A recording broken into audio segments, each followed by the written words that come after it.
East of Hernand, where the trees grow dense enough to swallow the light in layers, there is a forest that most people pass through without ever understanding what they have walked into. Pororin Forest. The scent of blossoms hangs in the air here, even in seasons when nothing should be blooming. The sunlight that filters through the canopy, warm and diffuse, moves in a place that holds it gently. At first glance, it appears to be an ordinary forest. Beautiful, perhaps. Unusually fragrant. Nothing more. But travelers who pass through tend to mention the same thing afterwards in a slightly uncertain way. They say they heard children laughing somewhere in the trees. Not once, not briefly, echoing through the canopy, moving between the trunks, present and sourceless. They look for the children and find nothing. They keep walking, and the laughter follows them to the edge of the forest and then stops. They are not imagining it. Deep inside Pororin Forest lies a village, hidden from the outside world, sealed from it deliberately, known only to those it chooses to reveal itself. In this village, flowers bloom throughout the year without ceasing. The residents live in deep connection with the land around them and find genuine joy in things that most of the world has grown too large and too hurried to notice. The residents of Pororin are two peoples, unlike any other found in Pywell. The Shais are a race of woodland beings who look, at every glance, like children. They at least look like children, but no one really knows their true age. They are enigmatic and naturally curious, and that curiosity takes them to unusual places. They are known for pulling harmless pranks with the kind of commitment that suggests the pranks are, to them, a serious art form. The Fadus are something else entirely, an elusive, extraordinarily rare race. Beast-like in appearance, furred, with the unmistakable quality of cat people. They maintain their own secretive community and cross paths with the outside world only occasionally and on their own terms. They are highly skilled craftsmen and artisans, and if you ever want the trust of a Fadus, you bring them crafting materials, cloth, hides, spider webs. That is the currency that matters to them. Devon is a dyer in Pororin. As a member of a rare race, he may be the only Fadus dyer in all of Pywell. Most of the distinctive green favored by the Shais come from his hands. This village, its people, its flowers, its year-round bloom, has been sealed from the outside world for a long time. A scholar once heard the rumors and came looking, driven by greed, and attempted to abduct a Shai. After that, the gates closed. The Pororin forest guardians have kept them closed ever since. Anyone who enters the forest uninvited is met by a Pororin flower basket, a guardian that drifts through the trees carrying bright flowers, releasing a sweet fragrance as it moves, and concealing behind that peaceful appearance a vigilant and immediate response.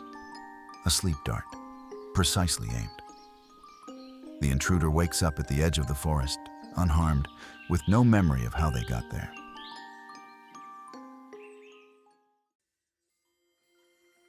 Kliff first encountered a Shai long before he ever found the forest. When he first arrived in the Duchy of Hernand, in the town square, he came across a figure that was impossible to miss. Dressed in bright, colorful clothes, moving with the energy of someone who treats everywhere they go as somewhere interesting. A Shai named Rulupee. Like all Shais, he looks young. Whether he is young or what his true age actually is the kind of question people have stopped asking. Rulupee was standing in the square talking to a cat that had gotten itself stuck on a rooftop and seemed to have no plan for coming down. He asked Kliff for help. Kliff climbed up and retrieved the cat and handed it back to Rulupee, who received it with enthusiasm. Rulupee told Kliff about his village. He said Kliff would love it there. He also said he was not sure whether Kliff would be allowed in. Before Kliff could ask where the village was, Rulupee had disappeared. That was the first meeting. Kliff filed it away and moved on. He did not know he would end up finding the village on his own, and not entirely voluntarily.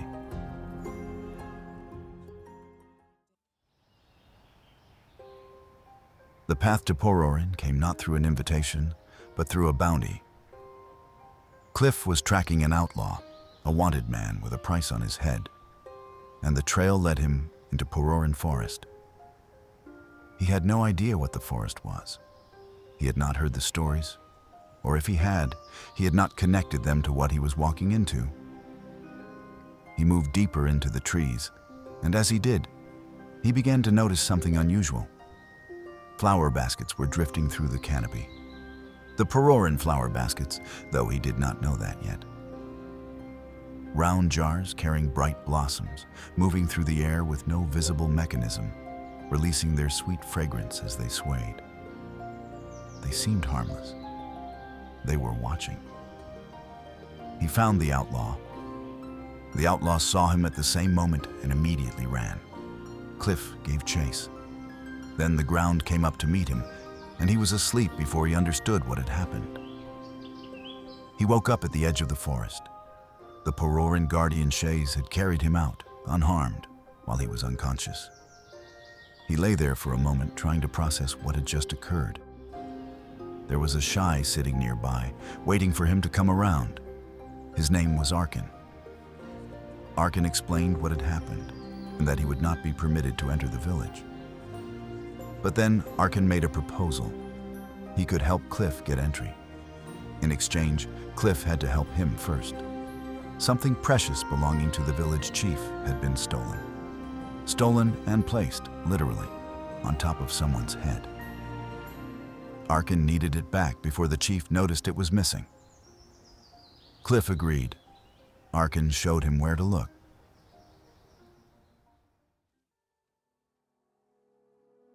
They stood on a cliff above the trembling gorge. A region of the forest rumored to be haunted by woodland spirits, a place that draws hunters hoping to find them while the Shais, to little effect, try to discourage the hunting. As they stood there, something walked in front of them through the trees below. A giant tree, moving. Arkin's reaction confirmed that this was exactly what he had been looking for. He exclaimed at the sight of it and immediately reminded himself, out loud, that he had to get the relic back before the chief found out. What was walking below them was a Windwood spirit, Offin. Windwood spirits are tall guardians of nature, embodying woodland wisdom and strength. Their bodies are covered in bark. Their limbs branch like trees. Their voices carry through the forest like thunder. They protect the flora and fauna of the forest with patience and timeless vigilance. The Pororin relic was on top of the Offin's head. Kliff had to get up there and retrieve it, so he climbed the Windwood spirit. He reached the top, found the relic, climbed back down, and returned it to Arkin. Arkin took it with visible relief. He told Kliff he would make sure he was allowed into the village. Kliff found his way back into the forest, and this time, for the first time, he found the village.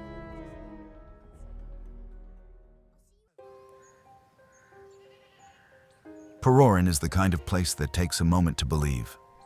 Flowers blooming in every direction, colors that have no season, the Shais moving through it, unworried. The Fadus occupy their own corners of the village with the quiet self-sufficiency of craftspeople. The whole place carries an atmosphere that is difficult to locate precisely. It is neither quite solemn nor festive, somewhere between those things and fundamentally its own. Florindale is the northern subsidiary village of Pororin. This settlement specializes in the cultivation of fruits and vegetables, living in harmony with nature thanks to the abundant water resources of nearby stream. The Peddleton Workshop is the central herb workshop of the village. Herbs and plants gathered from the forest are dried and processed here. As people close to nature, the Shais boast exceptional skills. Lumiel is the research director of Pororin. Even among the naturally curious Shais, she stands out for her love of experiments and discovery, always hunting for the next line of research.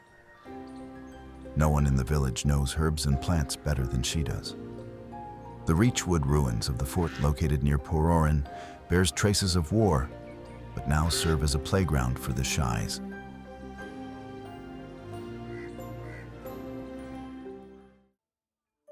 Kliff met Polan, the chief of Pororin. Polan's appearance is the kind that prompts an immediate reassessment. He looks one way. He operates another way entirely.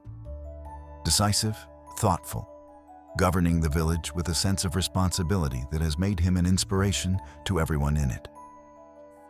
He is a reminder that one should not judge a book by its cover. Polan was worried when Kliff found him. 4 of the Shais had wandered off, which is not in itself unusual for Shais, whose natural curiosity is not easily contained by village boundaries. But they had lost track of time, and the chief could not reach them. He asked Kliff to find them and bring them home. He gave Kliff a book. The book contained clues, each one pointing toward a place somewhere in the wider world, and each one tied to a legend. 4 clues, 4 Shais, 4 places, each one carrying the weight of a story older than the village itself.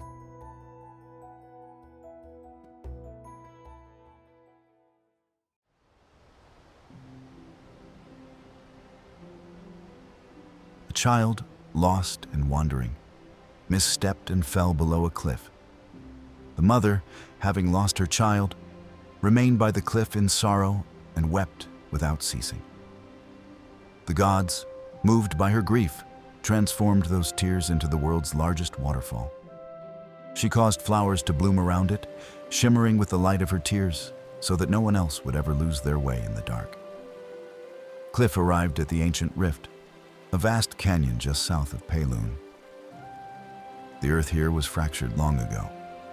Legend says by 2 ancient giants locked in a test of strength, pressing their hands together with such force that the ground split beneath them. The canyon bears that history in its shape. Columnar joints carved by powerful waterfalls over centuries. Unusual polygonal rock formations standing in rows. The remnants of ancient structures still visible in the crevices of the stone. At the center of the ancient rift stood mystic falls. The flowers were blooming exactly as the legend described. The first Shai, named Ara, had come here following the story she had read in the book. She wanted to see the blooming flowers for herself, and she found them. She was standing there, admiring the sight of it when Kliff arrived. Kliff told her the chief was worried and it was time to go back. She agreed and headed home, leaving Kliff in the gorge for a moment longer than strictly necessary, surrounded by flowers that should not have been blooming there, in a canyon carved by giants and filled with a waterfall born from a mother's grief.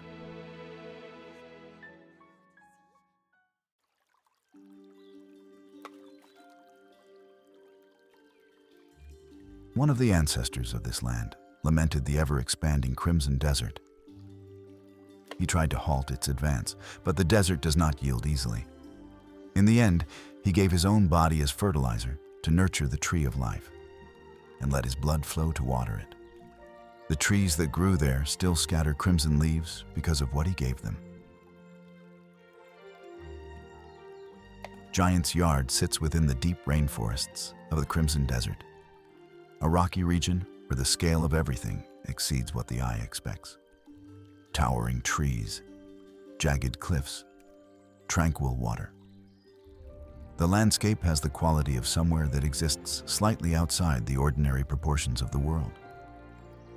Those who stumble upon it tend to stop walking and simply stand there for a while. Deep within Giant's Yard lies the Redtree forest, massive red trees whose striking crimson hues cut against the surrounding green of the jungle.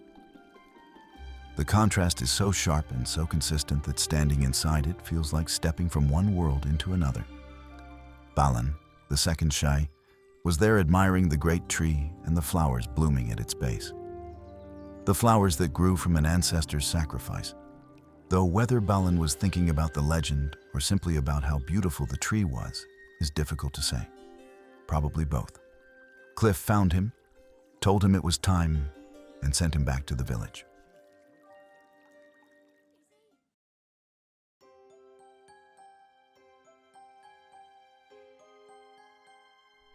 There was a kingdom built within a natural fortress surrounded by mountains. The prince destined to inherit it met a woman and fell deeply in love. He married her. A year later, she was pregnant. What she bore, however, was not a child, but an egg. The prince could not accept that his own bloodline had produced such a thing. He shattered it. The woman wept bitterly and cursed the land. Great birds came to her side and laid waste to the kingdom. Since that day, whenever signs of human presence appear near that place, the great birds drive them away. Wyvern's cradle sits atop the southwestern cliffs of Delicia, the nest of a wyvern named Grenary, known to be particularly shy and gentle by the standards of her kind. Just below the cradle lies Three Brothers Kliff, another abandoned nest. Wyverns are real, not myth. But they are spoken of by most people in the language used for things rarely seen, elusive, distant, glimpsed once, and talked about for years. This site was once said to hold countless wyverns. Whatever happened here, whether they were driven out or something worse, left only unhatched eggs and the silence of a place that used to be full of something living. Alder, the third Shai, was there imagining the scale of a wyvern. He had been hoping to actually see one today. Kliff suggested he ask the chief how big wyverns are when he got back. That was apparently the right thing to say. Alder agreed immediately and headed home.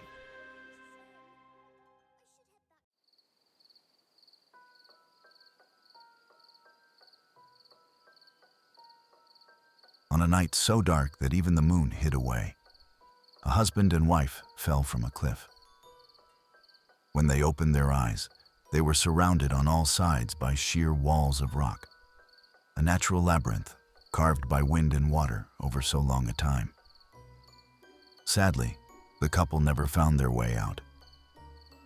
It is said that somewhere within that maze, even now, you can still glimpse them lying in eternal slumber.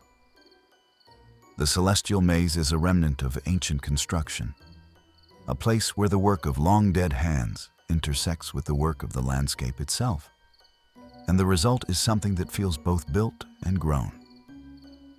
Florian, the fourth Shai, was inside it. He told Kliff that he had found two skulls in the maze.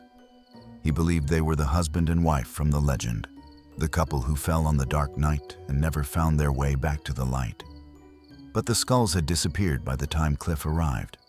Florian was still processing this, studying the spot where they had been, when Kliff reminded him that the chief was looking for him. Florian returned to the village immediately.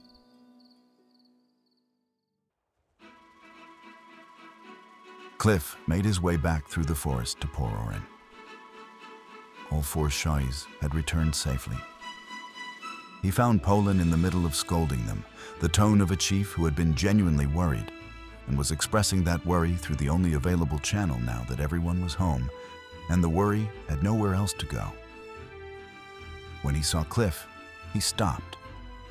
He expressed his gratitude simply and directly. Then he took off his hat and gave it to Kliff as a token of their friendship. It was the kind of gesture that carries more weight than its simplicity suggests. From the chief of a village that keeps its gates closed to the world, to someone who had only recently been shot with a sleep dart for wandering too close.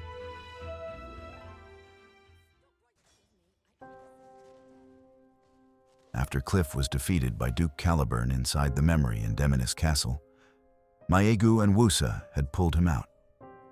The twins had arrived before the soldiers could move him far, moved through the guards, and vanished with him through means that Kliff could not later fully account for. He woke up in Pororin Forest. The Shais were gathered around him in a loose circle, watching him with the intent, patient attention of people who have been waiting for something interesting to happen and are very pleased that it finally has. Polan arrived and told him what had happened. The witch sisters had brought him here, and he needed to rest. His wounds from the Caliburn fight had been severe. Then time stopped. Everything stopped. You alone, Flo. while all else remains still, you can finally hear me. Who are you? One with words meant for your ears. Wounds open the heart in ways words never could.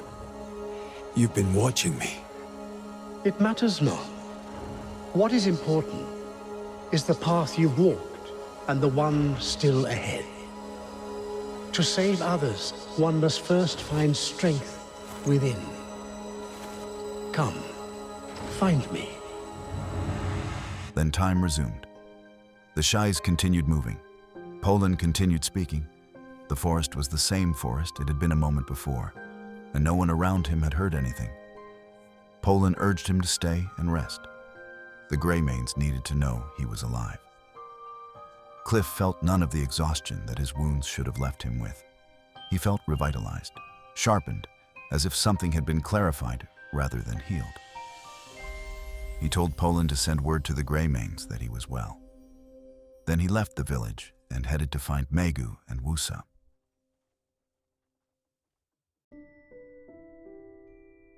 This episode is different from the ones around it. We have spent a great deal of time in places defined by what has been broken. Payloon after the exile, Calphade under siege, Demonis under Caliburn's grip. Corruption, betrayal, bodies in prison cells. The world of Pywel has not been gentle to the people living in it. And then, without warning, Pororin, a village in a sealed forest where flowers bloom all year, guarded by beings who look like children and whose true ages no one has been able to determine. The Fadus making things with their hands in quiet corners. The Shais finding wonder in waterfalls, Redtrees, abandoned wyvern nests and ancient labyrinths, because they read the legends and wanted to see them for themselves. Polan governing with a care that inspires everyone around him, despite the way the world's first instinct would be to underestimate him. It is a reminder that the world Kliff is moving through has more in it than its worst moments. The 4 places he visits to find the Shais each carry a legend behind them. A mother's grief becoming a waterfall, an ancestor's sacrifice becoming a red forest, a prince's failure becoming an abandoned nest, a couple's misfortune becoming a labyrinth. These are not stories about triumph. They are stories about what the world keeps after something is lost. The same world that produced Caliburn, Ludwig and Bastier also produced those places. That is worth holding on to. And then the voice. Kliff wakes up healed in the forest village, and time stops for just long enough for something to speak directly to him. Come find me. He has no idea who said it. He does not seem frightened by it. What he seems is certain that finding out is the only reasonable next thing to do. Pororin will stay sealed behind its trees, flowers, Shais and Fadus. The world outside will continue being what it has been. But something has shifted. Something spoke to Kliff in the space where time had stopped. And now he is walking toward it, which means we are too.